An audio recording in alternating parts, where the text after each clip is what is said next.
Okay. Hello, everyone. It's your friend Joshua Rush, and today we have got yet another candidate conversation, which I am really extremely excited to be bringing to y'all. We are meeting Arti Krybik today, and I'm going to just pin that right there. She is running for Congress in New Jersey's 5th District. She'll hopefully be joining up in just a second. And we're going to talk to her about her race, about her opponent, and why she's running, and most importantly, why you should care and how you can get involved. So we're going to start talking to her in just a minute. You can send in questions right down there while we still have a moment. This will be up on IGTV after the interview, but I will be bringing her in just a moment.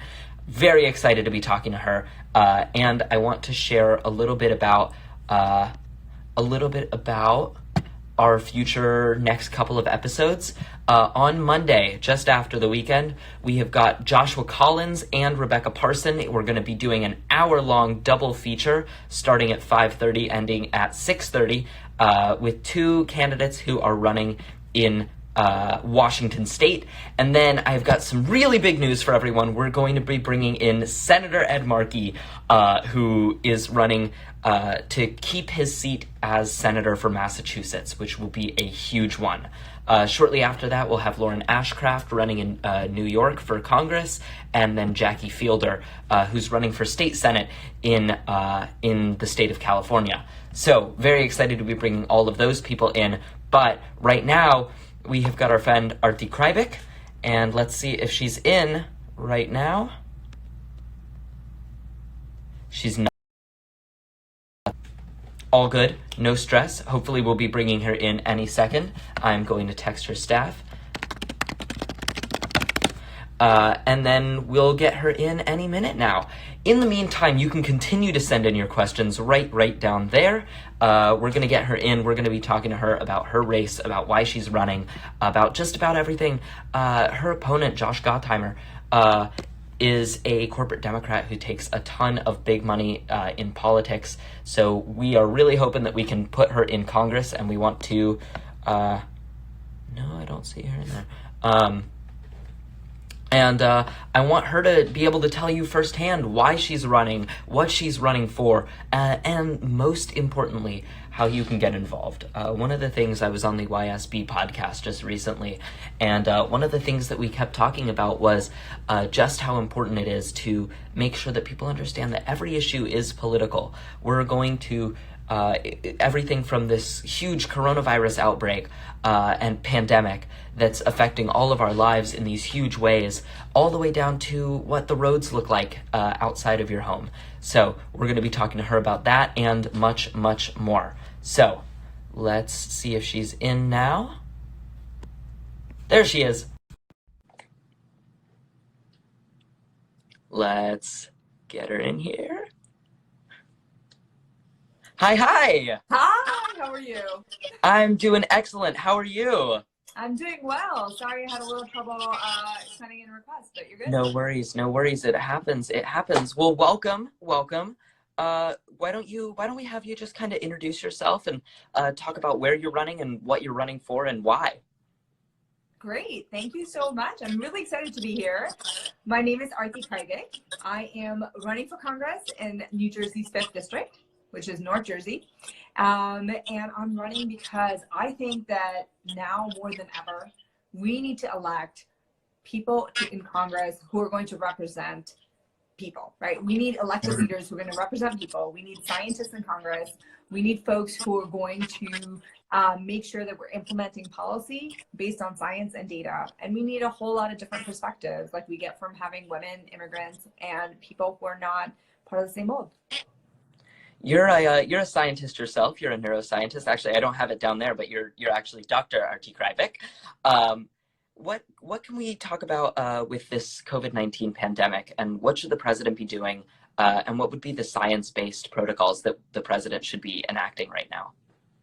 I mean, in a word, the opposite of everything. That's Yeah. right, that he has been doing. Look, the data and science tell us that, one, we should have been better prepared. We saw this coming a while ago, right? We knew that this was coming down. He has resisted social distancing, which we absolutely need. We in North Jersey, where we are one of the worst hit places outside of New York City. We know that social distancing works. We know that COVID-19 is highly infectious. We know that the vaccine is probably going to be another year away. And the treatments are not that great right now. So we know that all the behavioral changes that we can do, washing our hands thoroughly, making sure we're socially distant, making sure that we wear masks when we go outside, all of those things are really important. And we need to continue that as we flatten the curve. And what we need to do is make sure that we are led by data and science before we start reopening, places before we need to, because what's going to happen is that we're going to have another curve and it's going to be much worse. And it's going to be much worse to get a handle on. And we need more PPEs. We need more PPEs. Yes. We need more money going towards frontline healthcare workers. We need more direct relief for people who are really suffering right now. And we need to concentrate on those rather than, corporate bailouts. Absolutely. So I'll take a little step back and not to dive right into the big questions here. But let's talk about you a little bit. Where's your district? What's your motivation for running for Congress, like this question here asks? My district is in North Jersey. So it's, if you know Jersey at all, it's sort of the top strip east to west. It's gerrymandered, like a lot of districts unfortunately are. And it's mostly suburban and also rural out in Sussex and Warren, which is close to Pennsylvania. So we kind of go from, the New York City border all the way out to the Pennsylvania border. What's my motivation for running?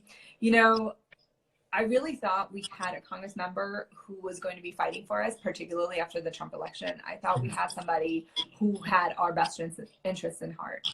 I supported him in 2016, reluctantly supported him in 2018.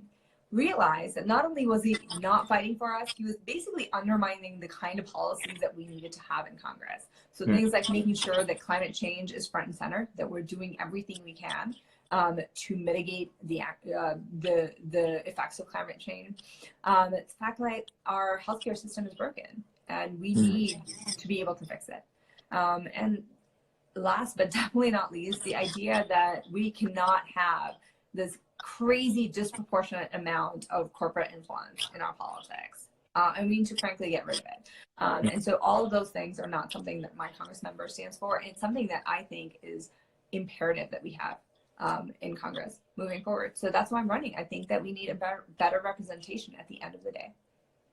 Your Congress member, Josh Gottheimer, he sides with Donald Trump in the House of Representatives more than almost any other representative. And a lot of people will say, well, it's this district, it's rated as R+5, like they're R+4. There's 4% supposedly more Republicans than Democrats. Is that true? No, that's not true at all. So especially now in 2020, right? Our district is actually blue. So we have more Democrats, 8,000 more Democrats registered than we have Republicans registered. And particularly after 2016, so I think the rating was from right before the 2016 election. Particularly after the 2016 election, we have had this wave of women, of people in general who understand why it's so important that we fight for the kinds of policies that we're talking about, that we keep this district blue. And so while he won in 2016 with 2 points, he won in 2018 with 14 points. And he won because of people like me who came out and knocked on doors, who volunteered to try and keep our district blue. And so that grassroots energy is there for me in 2020. And this is why we're going to win. And this is why we're going to keep winning if we have a real Democrat. And well, yeah, absolutely. Putting in real Democrats and also putting in a true progressive who's running for the people and who's going to actually listen to the constituents who are running. Let's talk about the really, really big policy differences. I've obviously got my Bernie Sanders poster back there. You're running on Medicare for All. You're running on the Green New Deal in a similar way than as Bernie Sanders did. Does your opponent support any of those things? And is that something that's going to win big in New Jersey's 5th District? The people do, right? The policies that we're fighting for are really important, right? They resonate. When I talk to people, when we talk about the broken healthcare system, of course, this is true. People understand this, especially now with COVID-19, right? But my opponent thinks that Medicare for All and Green New Deal are something that's not going anywhere. And I think that's completely short-sighted. That's completely the opposite of who we need in office. because the only way we're going to be more resilient in the future is when we have a stronger social safety net with things like Medicare for All and Green New Deal. Well, let me ask about Medicare for All. What would that do for people in your district? What would it mean? Immense, right? Because think about, I know it's a huge question. No, but you know, especially with COVID-19, right? So we have folks, unfortunately, folks that I happen to know who have job losses now because of the pandemic crisis that we're in. We have people who have had their hours cut. We have people who are unfortunately sick. And I know far too many people who've been in the hospital who know relatives who have died because of this. So for those who are recovering from COVID-19, we have long-term health consequences that are going to have reverberations for a long time. The fact that our jobs are tied to our healthcare is something that people are finally also understanding that it's not a sustainable system that we have. And Medicare for All will give us all security, will give us all the basic healthcare, which is frankly a right. It's not a privilege, especially in the richest country in the world. This is exactly what we should have at baseline to make sure that everyone is taken care of. People need to have health care. I mean, it's mind-boggling that this is even something that we're fighting for. This is not something that everyone believes is true, and that everyone should, you know, has a consensus on. And I think that at the end of the day, when we talk to the people believe this is true. So we need policymakers who reflect what the people actually believe is true. A lot of the time we see big policies like Medicare for All and a Green New Deal, and they're often like kind of appended with these big numbers about how much they're going to cost. And the question that people always ask me, and I think the question that a lot of moderates ask, is how are we going to pay for it? How are we going to pay for it? We can't afford to not pay for it. I mean, honestly, like the costs that we have if we don't have this in place are immense. They're more so than the costs that, you know, that are in place now. And look, first of all, before COVID-19, right, we already knew the trillions of dollars that we're already paying in other ways in healthcare costs. We know that we have plenty of money that we could redirect from our military budget. I mean, 54% of our budget, discretionary spending, is on the military. And there's clearly money in there that we can redirect for this. Medicare in general, the system is more efficient. I think it's absolutely will have cost savings in the long term, as we've talked about for a long time. With this pandemic crisis, what we're seeing is that when we have a will, we do have the money. And we are able to make those choices. And I think that we absolutely need to make the choices moving forward because we can't afford not to. Absolutely. I think that makes a lot of sense. What about the Green New Deal? We talked a little bit about how Medicare for All would affect the people in your district. What would the Green New Deal do for people in your district? New Jersey is one of the most vulnerable states to climate change. We're the third fastest warming state, right? So all of us remember. Seriously? Yes. Wow. It is. Wow. Sorry. Not like that's mind blowing to me. Wow. Absolutely. Sorry, continue. So climate change is here for us, and it's actually coming faster in some ways than it is in other places in the United States, right? So it's here, it's real, we have repercussions. Even those of us who are not on the coast, we've had damage from Sandy, which happened, 8 years ago, that we still remember. In fact, my municipality just got some funding, finally from FEMA, that was from Sandy, from the kinds of losses that we had in there, and we're not a coastal municipality. Yeah, so clearly, the repercussions are immense. We already are seeing them.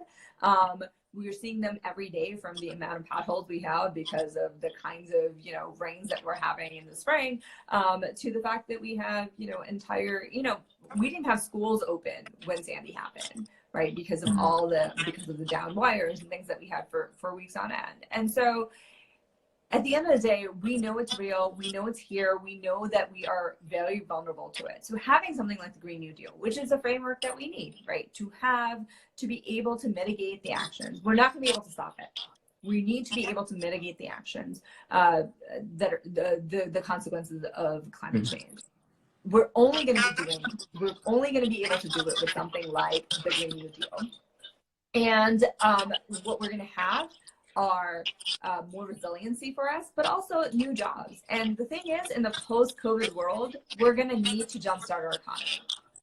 And what better way to do that than to actually tie it in with a future that is more sustainable, a future that doesn't include fossil fuels, which is really the way we need to go.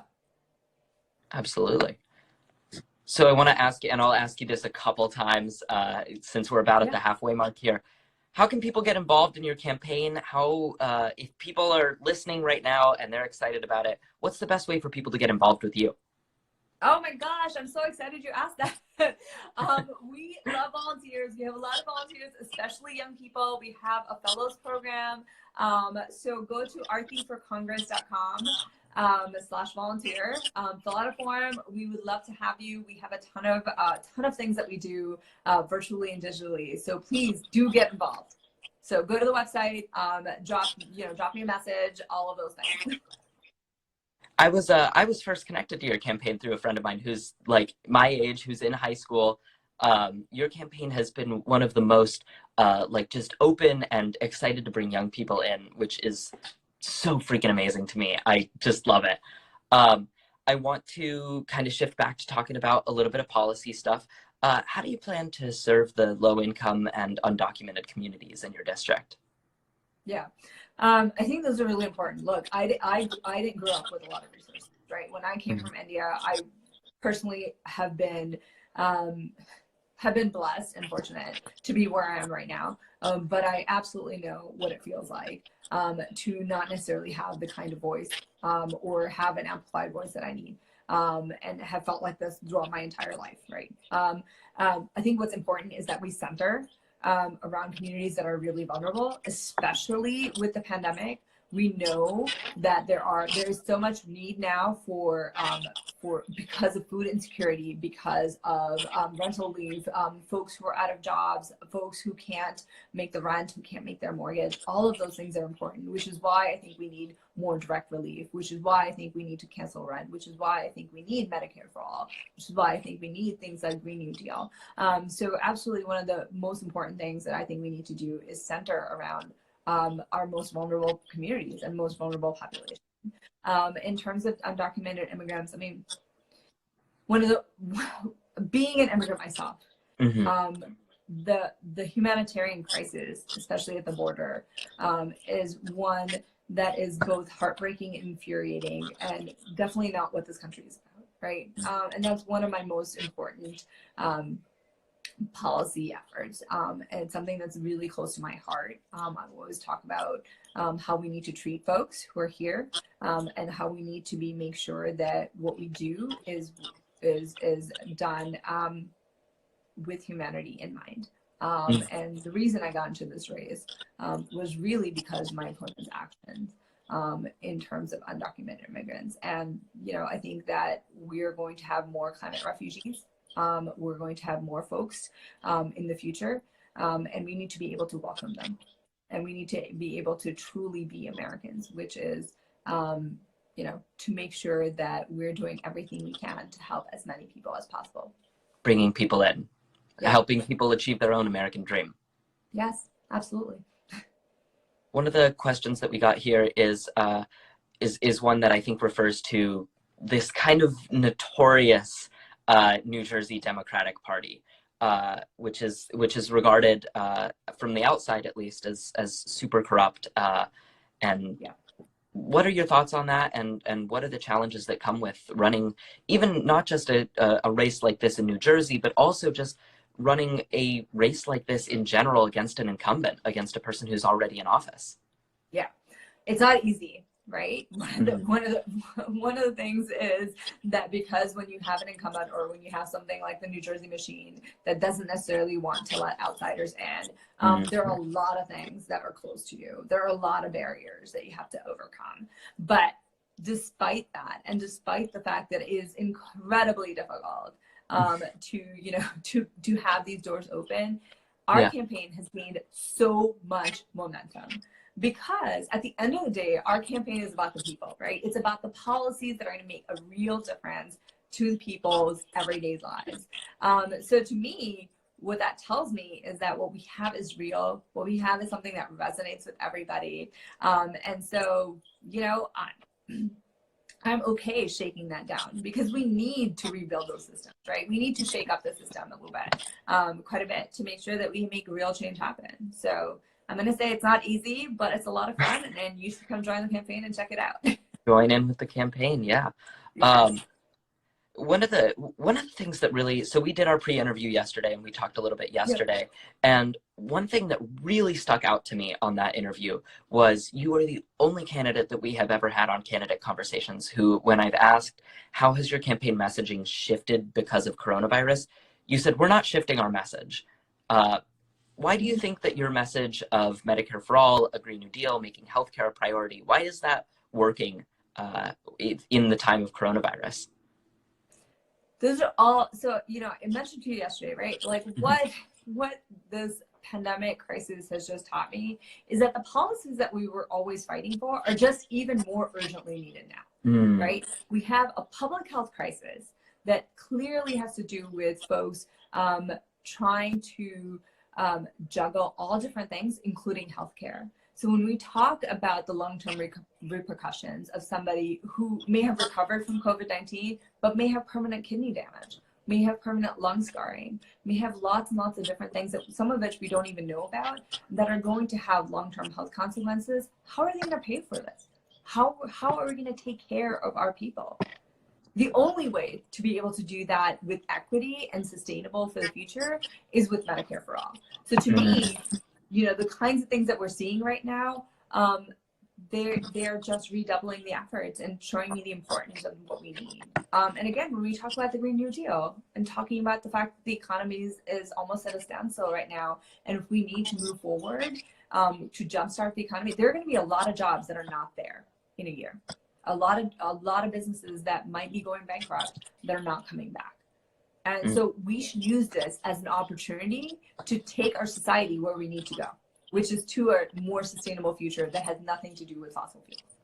You're saying now more than ever, it's these policies that are going to deliver us out of the coronavirus.